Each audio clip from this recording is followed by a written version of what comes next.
You're driving to work. Nothing unusual. Coffee in the cup holder. Same road you've taken 100 times. Then it happens. That little amber light flickers on the dashboard. The check engine light. And in about half a second, before you've even processed what it means, a cold wave moves through your chest. Not panic exactly. Something worse. It's that quiet, hollow dread of a person who already knows they cannot afford whatever comes next. You start doing math in your head, and the math doesn't work.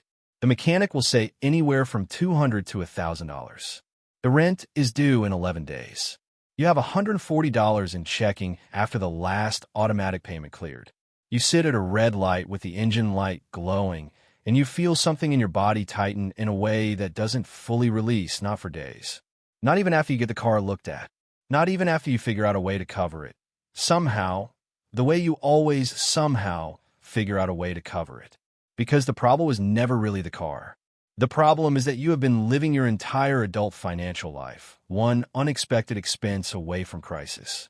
And your nervous system knows it, even when your conscious mind is busy pretending everything is fine. That feeling has a name. Researchers call it financial anxiety. But that clinical phrase doesn't do it justice. What actually feels like is this. Your brain shifts into a permanent low-grade emergency mode. Every small decision becomes a threat calculation. Every unexpected number, a copay, a parking ticket, a price increase at the grocery store, a friend's wedding you have to travel to, registers in the nervous system not as an inconvenience, but as a danger signal. Your body responds the way bodies respond to danger. Cortisol rises. Muscles stay slightly tensed. Sleep becomes lighter. Concentration narrows. And over months and years, this becomes so normal that you stop recognizing it as a stress response. You just think it's how being an adult feels. It isn't. Or rather, it doesn't have to be. According to a study published in the journal Science, people living in financial scarcity experience a measurable reduction in cognitive bandwidth. The mental load of managing constant monetary shortfalls consumes processing power that would otherwise be used for decision-making, creativity, long-term thinking, and basic peace of mind. The researchers found the effect equivalent to losing roughly 13 IQ points. Not because the people were less intelligent, not because they made poor choices, but because a significant portion of their mental energy was already occupied, all the time continuously in the background by survival math. You're not imagining it. The weight is real. The fog is real. The way your shoulders never fully drop. The way you wake up at 2 in the morning running numbers through your head. The way you feel a small internal flinch every time you swipe your card somewhere. All of it is a documented physiological response to financial instability. Your body is not being dramatic. Your body is being completely accurate about the situation it is in. And here is the cruelest part. The stress itself makes the problem harder to solve. When your brain is operating in scarcity mode, it becomes measurably worse at long-term planning. It becomes more impulsive. It reaches for short-term relief, a small purchase, a meal out, something that costs $30 and feels like a brief exhale. Not because you lack discipline, because discipline is a cognitive function, and your cognitive bandwidth is already being consumed by the constant hum of financial threat. The very condition you're trying to escape is the condition that makes escaping it feel impossible. This is the trap, and it is important to understand that it is a trap, a mechanical, neurological, documented trap, and not a personal failing. Because the moment you start treating it as a character flaw, you add shame to the equation. And shame makes clear thinking impossible. Now here's where most financial advice completely loses people. Someone tells you the solution is to build a 6-month emergency fund. 6 months of living expenses. For the average American household, that is somewhere between $15,000 and $25,000. And the person hearing that advice does the math in their head. The same head that is already 13 IQ points down from chronic stress, and concludes correctly that this will take years. So they do nothing. The goal is so far away it creates a kind of paralysis. The gap between where they are and where they supposedly need to be is so enormous that starting feels not just difficult, but pointless. Why save $80 this month when the target is $20,000? The brain, exhausted and stressed, abandons the effort before it begins. This is a failure of financial education, not a failure of the person receiving it. Because here's what the research actually shows, and this is the part that changes things entirely. A study conducted by researchers at the Urban Institute, one of the most respected economic policy research organizations in the United States, tracked thousands of households over time and examined the relationship between liquid savings and psychological well-being. And what they found was not what you would expect. They found something precise and remarkable.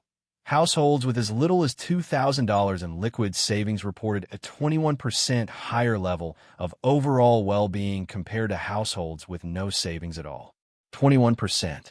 Not from having 6 months of expenses saved. Not for being wealthy or debt-free or financially optimized in any conventional sense. Not from a paid-off mortgage or a maxed-out retirement account. From having $2,000 sitting in an account they could access if something went wrong. That number, $2,000, is not primarily a financial milestone. It is a neurological threshold. It is the point at which the brain's threat detection system receives enough signal to stand down, at least partially. Enough to sleep a full night. Enough to see the check engine light and feel concern instead of terror. Enough to make one decision, just one, without the cold sweat and the survival math and the tightening in your chest. $2,000 does not solve your financial life. Let's be completely honest about that. It doesn't eliminate debt. It doesn't fund retirement. It doesn't address whatever larger structural pressures exist in your situation. But it changes the brain state you operate from. And from a different brain state, almost everything else becomes more possible. Better decisions get made. Impulsive spending decreases. Long-term thinking becomes accessible again. The fog lifts enough to see clearly.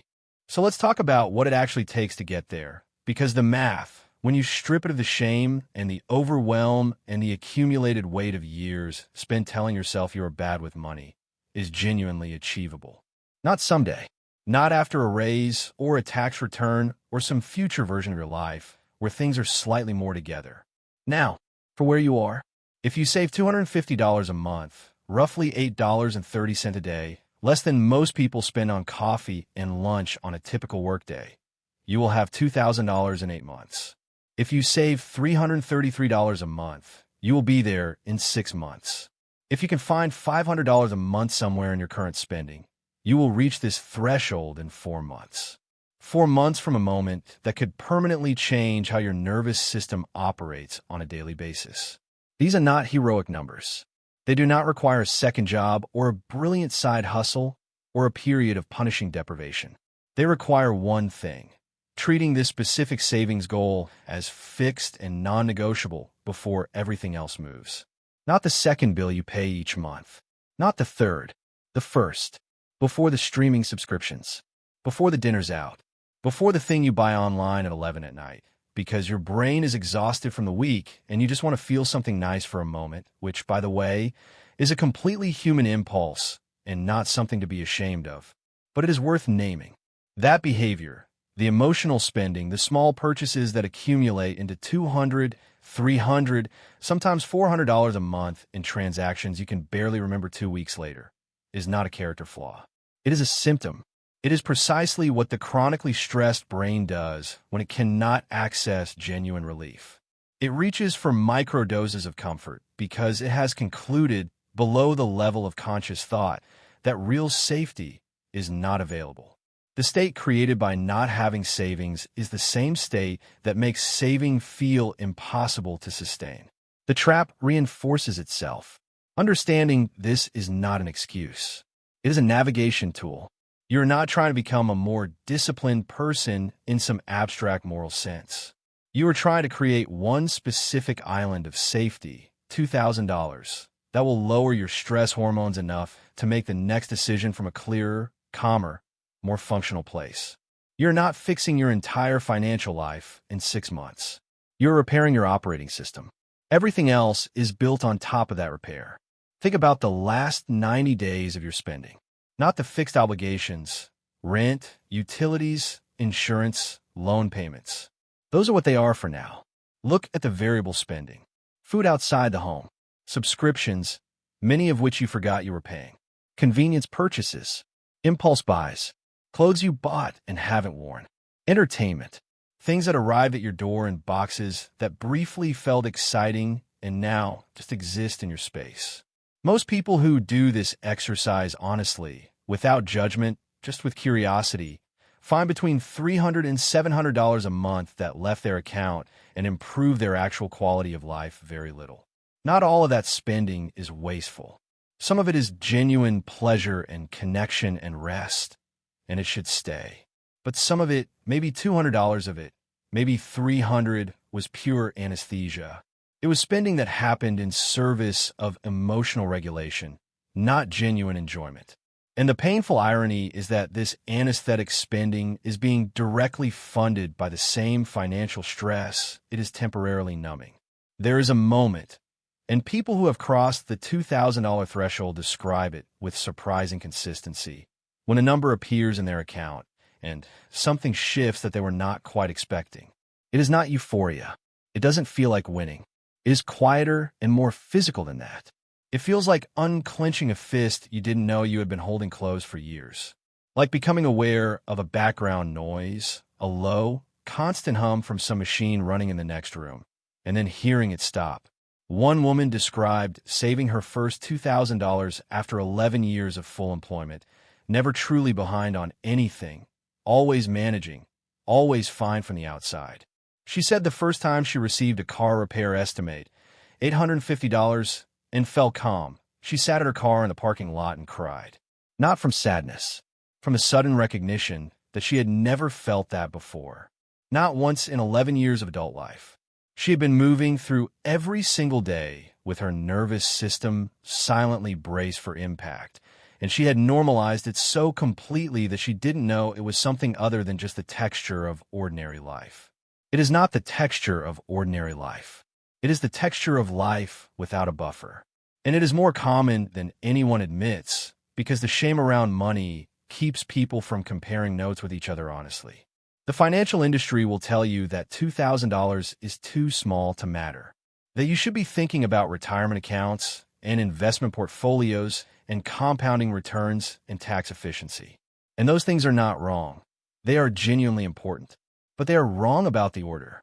You cannot build the architecture of long-term financial health from a brain that is running in permanent emergency mode. You cannot make sound, patient, long-horizon financial decisions when the short-term threat level never drops below red. The $2,000 is not the destination. It is the stable platform you need to stand on in order to be able to see the destination clearly and walk toward it with something that resembles steadiness. There are people hearing this who have been in roughly the same financial position for 3, 5, 7 years. Employed, functioning, paying their obligations, but never getting ahead, never building anything, never feeling like the ground is fully solid beneath them. And every year that passes, the gap between where they are and where they imagine they would be by now grows larger, not primarily in dollars, but in a kind of accumulated discouragement. A quiet internal narrative that says, this is just how it is for me. So people get ahead. I'm not one of those people. That narrative is one of the most expensive things you will ever believe about yourself, because the math does not support it. The math says $2,000. 5 to 12 months for most people, depending on income and current spending. Less than a year to cross a threshold that research documents produces a 21% increase in measurable human well-being. Less than a year to go from a brain that flinches at the check engine light to a brain that says, inconvenient, but I can handle this. This is not about becoming wealthy. This is not a story about someone who started with $2,000 and ended up retiring at 45. That is a different conversation, and it requires a different foundation than the one most people are currently standing on. This is about the minimum viable safety net, the smallest amount of money that actually and measurably changes the chemistry of your daily experience, the floor below which the nervous system cannot rest, and above which it finally, physically, can. $2,000 is not a lot of money by most conventional financial standards. But it is the exact amount of money that sits between constant low-grade panic and the first real breath you have taken in years. The check engine light will come on again. The unexpected bill will arrive. The thing you didn't budget for will happen, because it always does, for everyone regardless of income level, regardless of how carefully they plan, regardless of how responsibly they manage everything within their control. Unexpected things happen. That is not a problem to be solved. That is a feature of being alive. The only variable is whether that unexpected thing finds you standing on solid ground or teetering on the edge of a gap you can't afford to fall into. $2,000 is solid ground, and you're closer to it than you think.